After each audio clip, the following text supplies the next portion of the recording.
Shalom, Bapak Ibu yang dikasihi Tuhan, selamat malam. Bagaimana kabar Bapak Ibu sekalian? Saya berdoa supaya Bapak Ibu semua dalam perlindungan Tuhan. Nah, malam hari ini kita akan membahas dalam kitab Bilangan 25. Dan sebelum kita membahas dalam kitab ini, mari kita naikkan puji-pujian bagi Tuhan. Kita berdoa, kita mengagungkan namanya. Kita berdoa, kita minta urapan yang baru turun atas setiap kita, supaya kita dimampukan untuk mengerti apa yang menjadi kehendak Tuhan di dalam hidup kita melalui kitab ini. Mari kita sama-sama menyembah Dia. Korea wata shanda karawata sekeka. Haleluya. Haleluya. Haleluya. Syukur bagimu Yesus. Haleluya. Kami bersyukur padamu, kami tinggikan namamu. Engkau Allah yang ajaib, Engkau Allah yang kudus. Kami puji, kami sembah Engkau.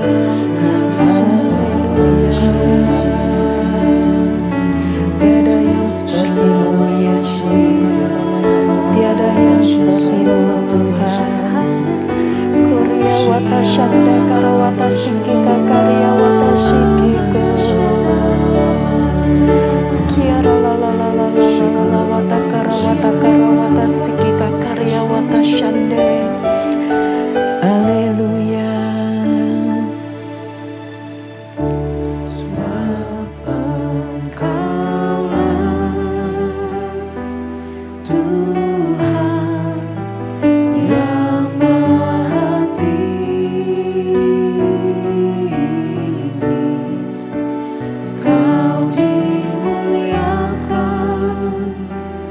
Atas segala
Sembah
sungguh menakjubkan,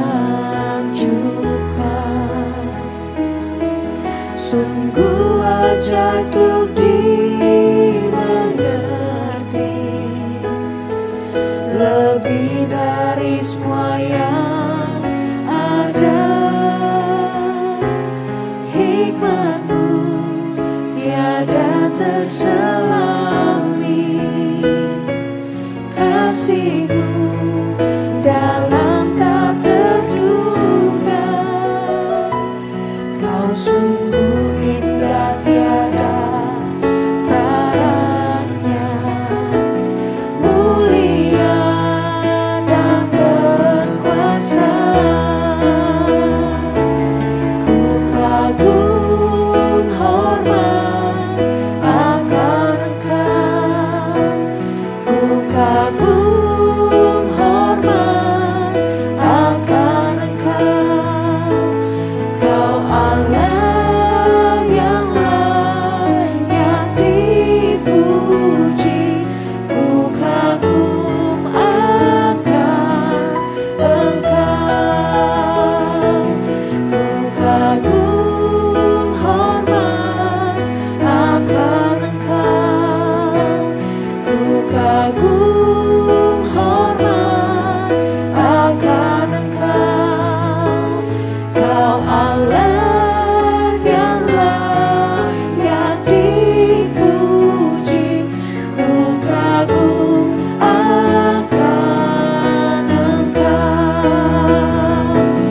Ku kagum hormat akan Engkau, ku kagum hormat akan Engkau. Kau Allah yang layak dipuji, ku kagum akan Engkau. Ku kagum akan Engkau, ku kagum akan Engkau.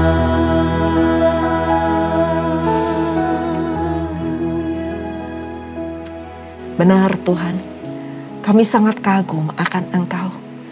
Kami sungguh-sungguh kagum akan kebesaran-Mu Tuhan. Hanya Engkau Allah yang layak kami puji. Hanya Engkau Allah yang layak kami sembah. Gak ada Allah yang lain seperti Engkau. Terima kasih Tuhan, terima kasih. Inilah pujian penyembahan kami yang keluar dari lubuk hati kami yang terdalam. Kami rindu untuk selalu mengagungkan Engkau, memuji, memuliakan Engkau, karena Engkau Allah yang hidup.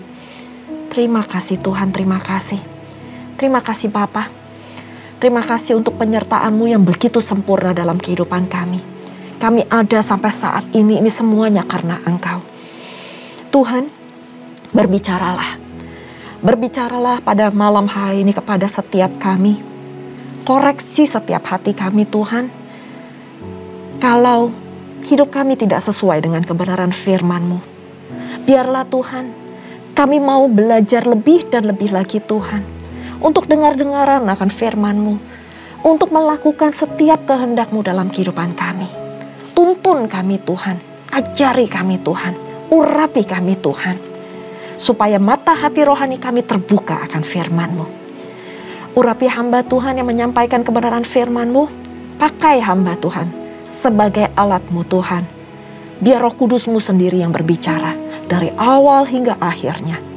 Terima kasih Tuhan, terima kasih Engkau berkati setiap jemaat-Mu dimanapun mereka berada. Urapi mereka satu persatu. Terima kasih Bapa, kami mau mulai pembelajaran hari ini hanya di dalam nama Tuhan Yesus. Haleluya, amin. Puji-pujian yang sangat indah Bapak Ibu sekalian, dan saya percaya Bapak Ibu pasti diberkati melalui puji-pujian kita pada malam hari ini. Nah, kalau kemarin kita sudah belajar dari Bilangan 23, 24 mengenai doa dan nubuatan dari Bileam atas bangsa Israel.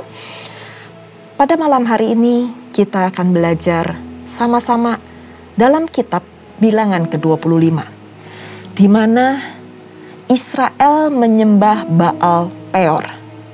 Kita akan baca mulai dari ayat yang pertama, di mana ayatnya nggak terlalu banyak, jadi kita coba membaca sebagian besar dari ayat ini supaya kita mengerti jalan ceritanya. Di ayat pertama, sementara Israel tinggal di Sitim, mulailah bangsa itu berzinah dengan perempuan-perempuan Moab. Perempuan-perempuan ini mengajak bangsa itu ke korban sembelihan bagi Allah mereka. Lalu bangsa itu turut makan dari korban itu dan menyembah Allah orang-orang itu. Ketika Israel berpasangan dengan Baal Peor, bangkitlah murka Tuhan terhadap Israel. Lalu berfirmanlah Tuhan kepada Musa, tangkaplah semua orang yang mengepalai bangsa itu dan gantunglah mereka di hadapan Tuhan di tempat terang, supaya murka Tuhan yang bernyala-nyala itu surut daripada Israel. Lalu berkatalah Musa kepada hakim-hakim Israel, baiklah masing-masing kamu membunuh orang-orangnya yang telah berpasangan dengan Baal Peor.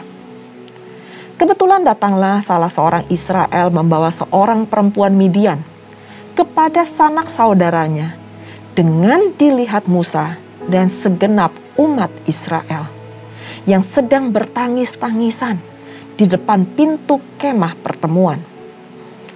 Ketika hal itu dilihat oleh Pinehas, anak Eleazar, anak Imam Harun, bangunlah ia dari tengah-tengah umat itu dan mengambil sebuah tombak di tangannya, mengejar orang Israel itu sampai ke ruang tengah dan menikam mereka berdua, yakni orang Israel dan perempuan itu pada perutnya.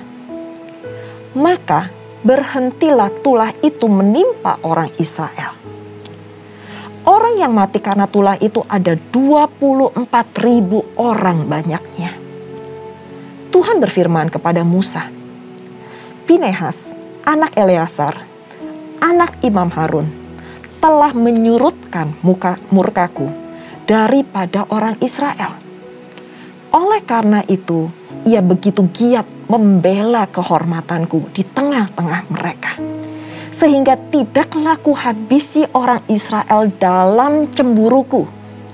Sebab itu katakanlah, sesungguhnya aku berikan kepadanya perjanjian keselamatan yang daripadaku. Dan untuk menjadi perjanjian mengenai keimaman selama-lamanya bagi dia dan bagi keturunannya. Karena ia telah begitu giat membela Allahnya dan telah mengadakan perdamaian bagi orang Israel. Sampai di situ dulu pembacaan kita sampai di ayat ke-14. Di mana kita belajar bahwa murka Allah bangkit ketika umatnya mulai berzinah dan memberikan korban bakaran, ikut turut memakan korban bakaran dan bahkan menyembah Allah yang lain. Ketika Israel mulai berselingkuh, saya berikan tanda kutip berselingkuh, berzinah dengan Baal Peor, maka berfirmanlah Tuhan kepada Musa untuk menangkap semua orang yang mengepalai bangsa itu dan gantung mereka di hadapan Tuhan di tempat yang terang. Kenapa tempat yang terang? Supaya semua orang dapat melihat. Karena murka Tuhan sedang bernyala-nyala kepada bangsa Israel. Dan jikalau dilakukan hal seperti itu, maka murka Tuhan yang menyala-nyala itu akan surut. Dan Musa pun berkata kepada hakim-hakim Israel untuk membunuh orang-orang yang telah berpasangan, berselingkuh, berzinah dengan Baal Peor itu. Dan hal ini terjadi untuk melengkapi, untuk menggenapi perintah yang terdapat di ke-10 perintah Allah. Itu adalah perintah yang pertama, Bapak Ibu sekalian, di mana jangan ada padamu Allah lain di hadapanku. Dan hal ini dilanggar terang-terangan oleh bangsa Israel. bahwa mereka mempunyai Allah yang lain, mereka menyembah Allah yang lain, dan bahkan mereka turut memberikan korban dan memakan hasil dari korban itu. Dan itu membuat murka hati Tuhan. Ingat, Tuhan kita Tuhan yang penyayang, tetapi juga Tuhan yang pencemburu. Di saat kita berselingkuh, di saat kita berzinah dalam segala hal kepada Allah lain, maka Tuhan akan murka kepada kita. Dan perintah yang terdapat di dalam 10 perintah Allah, yaitu perintah yang pertama tadi yang saya bacakan, itu seharusnya diingat oleh bangsa Israel dalam kondisi apapun, di dalam setiap saat, baik dalam suka, dalam mereka senang, mereka mesti ingat akan 10 perintah ini. Akan tetapi bangsa Israel nggak tahan terhadap godaan dari perempuan-perempuan Moab. Dan sepertinya perintah-perintah yang Tuhan telah berikan kepada mereka melalui Musa itu seperti hilang. Seperti mereka lupa. Dan selain berzinah kepada perempuan Moab, bangsa Israel pun mudah dipengaruhi oleh perempuan-perempuan itu untuk ikut menyembah korban sembelian orang Moab dan turut makan korban itu seperti yang tadi kita sudah baca. Bagaimana Tuhan gak murka atas umatnya? Maka bagaimana respon Tuhan selanjutnya tidaklah mengejutkan sebenarnya. Bahwa Tuhan ingin membinasakan mereka. Dan Tuhan memberikan instruksi kepada Musa. Dan Musa mau melaksanakan tugas itu supaya murka Tuhan menyurut. Tetapi pada saat itu, ketika seorang pria Israel dan seorang wanita Moab masuk ke dalam kemah, dekat kemah Tuhan, kita baca di ayat yang ke-7 dan ke-8 bahwa Finehas mengambil tombak dan menombak kedua orang itu hingga mati. Di sini kita belajar bahwa Finehas sama sekali tidak ingin bertoleransi dengan dosa. Dan dia benar-benar taat akan firman Tuhan. Apa semua yang Tuhan telah perintahkan ditaati. Dan dia berusaha juga menunjukkan etikat baiknya supaya murka Tuhan itu turun atas bangsa Israel. Dan kita lihat berikutnya bagaimana tindakan Finehas itu mengakhiri dari sebuah bencana yang memakan korban 24.000 orang atas bangsa Israel. Dan betapa lemahnya orang-orang Israel. Padahal Tuhan telah memberikan berkat perlindungan dari musuh. Tuhan telah menyertai. Tuhan telah memberikan semua apa yang diminta oleh bangsa Israel pada saat mereka itu berputar-putar di padang gurun, mereka berteriak. Tuhan berusaha untuk memberikan apa yang mereka butuhkan. Tapi justru kegagalan yang terbesar yang dilakukan oleh bangsa Israel ketika mereka menduakan Tuhan Allah mereka. Jika sebelumnya kita belajar sama-sama dari bilangan 22, 23, 24, Balak ingin melenyapkan bangsa Israel melalui Bileam dengan mengutuki bangsa Israel. Kini Tuhan sendiri yang turun tangan membinasakan mereka yang mendua hatinya. Ini peringatan yang penting bagi kita semua untuk tidak menduakan Tuhan Allah kita. Kita mungkin sekarang tidak menduakan Allah dengan menyembah Allah yang lain atau memberikan korban bakaran kepada Allah atau ilah yang lain. Tapi bagaimana dengan sikap hati kita? Apakah kita sudah menomorsatukan Tuhan di atas segalanya? Atau kadang-kadang hobi kita, pekerjaan kita, bahkan keluarga kita memiliki tempat yang lebih tinggi daripada Tuhan Allah kita? Siapa prioritas kita yang pertama dan utama dalam kehidupan ini? Pada malam hari ini, mintalah Tuhan menyelidiki setiap hati kita dan menyatakan dalam aspek mana kita telah menduakan Dia. Dan bila Tuhan Allah menyatakan, jangan kompromi dengan dosa, segeralah bertobat, berhentilah berbuat dosa, berbalik dari jalan-jalan kita yang jahat. Seperti yang telah dilakukan oleh Pinehas. Dia tidak berkompromi dengan dosa. Dan bahkan dia melakukan satu tindakan sehingga murka Allah surut dan tulah itu berhenti. Ingatlah Bapak Ibu yang dikasihi Tuhan bahwa Tuhan berjanji Ia akan memberkati umatnya jika kita mematuhi perintahnya.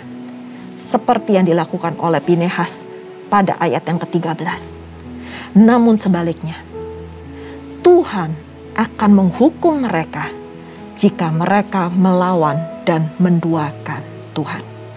Saya berdoa, Bapak Ibu yang mengambil bagian di dalam Bible Study online ini, biarlah kita memprioritaskan, menempatkan Tuhan yang nomor satu, yang terutama di dalam kehidupan kita. Nggak ada Allah lain di dalam kehidupan kita. Nggak ada yang lebih penting daripada Tuhan. Yang lain boleh ada, tapi Tuhan adalah nomor satu. Tuhan adalah prioritas kita. Mari kita berdoa. Terima kasih Tuhan. Terima kasih untuk pembelajaran pada malam hari ini Tuhan. Kami boleh belajar bahwa Engkau itu Allah yang baik. Engkau itu Allah yang berkuasa, yang penuh dengan kasih. Tetapi Engkau juga Allah yang pencemburu. Pada saat bangsa Israel menduakan hati, mereka menyembah Allah lain. Mereka memberikan korban kepada Allah yang lain. Maka murka Tuhan turun atas bangsa Israel. Pada malam hari ini Tuhan, selidiki setiap hati kami. Apakah kami memprioritaskan Engkau di atas segalanya? Apakah ada hati kami bercabang kepada yang lain? Mungkin kepada pekerjaan kami. Mungkin kepada harta yang Tuhan titipkan dalam kehidupan kami. Atau mungkin juga terhadap anak kami atau keluarga kami, suami kami, istri kami. Tuhan, selidiki setiap hati umat-Mu. Kalau seandainya selama ini kami ada yang salah, hidup kami ada yang gak berkenan Tuhan, ampuni Tuhan, ampuni. Pada malam hari ini kami mau berbalik, kami mau bertobat dengan sungguh-sungguh, dan kami mau Tuhan kembali kepada Engkau. Karena kami tahu Engkau adalah Allah yang cemburu. Engkau mau hidup kami sepenuhnya untuk Engkau. Engkau mau kami fokus akan Engkau.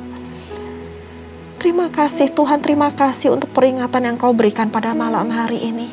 Kami tahu Tuhan, peringatan ini Engkau berikan karena Engkau begitu mengasihi kami. Engkau gak mau kami binasa. Engkau mau kami itu tetap pada jalan-Mu, pada destiny yang telah Engkau tetapkan dalam kehidupan kami. Sehingga kelak satu saat nanti kami akan berjumpa berhadapan dengan Engkau. Terima kasih Bapa. Engkau berkati setiap jemaat-Mu. Selidiki hati setiap jemaat-Mu. Dan jamah setiap hati jemaat-Mu. Dimanapun kami berada. Ampuni segala dosa-dosa kami termasuk hamba Tuhan. Biarlah Tuhan, Engkau yang terutama dalam kehidupan kami. Terima kasih Bapa, terima kasih. Terima kasih Roh Kudus. Dan sebelum kami berpisah satu dengan yang lainnya, kami rindu untuk menerima berkat yang terindah daripada-Mu. Bapak Ibu yang dikasihi Tuhan, mari kita mengangkat kedua tangan kita dan kita siap menerima berkat. Terimalah berkat yang berlimpah-limpah dari Allah Bapa, kasih karunia di dalam Anaknya yang tunggal, Tuhan kita, Yesus Kristus, dan persekutuan manis dengan Roh Kudus, menyertai Bapak Ibu sekalian, mulai saat ini sampai Tuhan Yesus datang untuk kedua kalinya, menjemput kita di awan-awan permai, dan bahkan untuk selama-lamanya. Mari kita yang sudah menerima berkat, sama-sama katakan, amin. Tuhan Yesus memberkati. Selamat malam.